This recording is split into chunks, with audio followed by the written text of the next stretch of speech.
Hello, this is a short video about contact enforcement orders which are being brought in by the Children and Adoption Act 2006.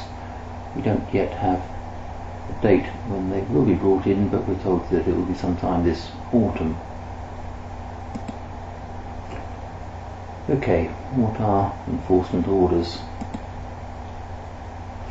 Well, they impose an unpaid work requirement on a person who has failed to comply with a contact order. They are, of course, similar to a community order with an unpaid work requirement, and that can involve the person having to do such things as graffiti removal, clearing litter, redecorating buildings, and gardening. One difference, however, is that enforcement orders are monitored by a CAFCASS officer who should report back to the court. Okay, now we know what an enforcement order is. Who can apply for one? Well, firstly and obviously, the person with whom the child lives.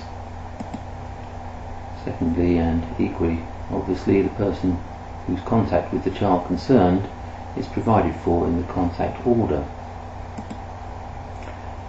Thirdly, any individual subject to a condition or a contact activity condition imposed by the contact order. That requires just a little bit of explanation. A contact order can, of course, have a condition imposed upon it under section 11 subsection 7 of the Children Act, and that specifies people involved in the condition. A contact activity condition, I won't go into that here, but that's another new thing being brought in by the Children and Adoption Act.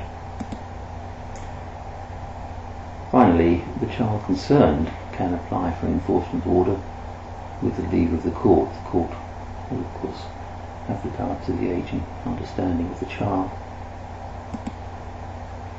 Okay, when may the court make the order?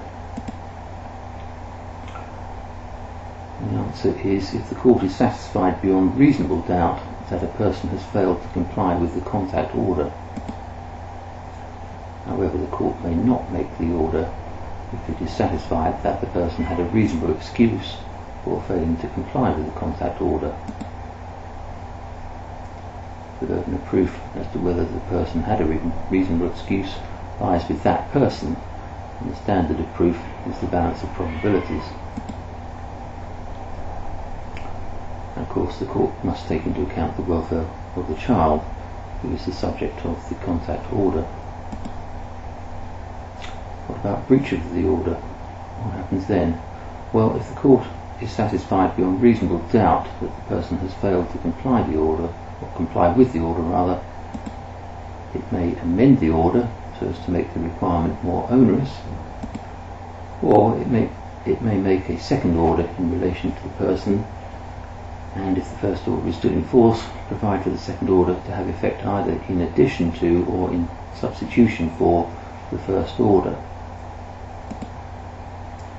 Finally, what about revocation of an enforcement order? Well, the court may revoke the enforcement order if it appears to the court that, firstly, in all the circumstances no enforcement order should have been made, or that, having regard to circumstances which have arisen since the enforcement order was made, it would be appropriate for the enforcement order to be revoked, or finally, having regard to the person's satisfactory compliance with the contact order or any contact order that has effect in its place, it would be appropriate for the enforcement order to be revoked.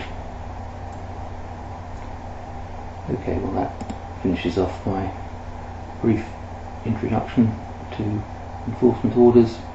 I hope you found it of interest.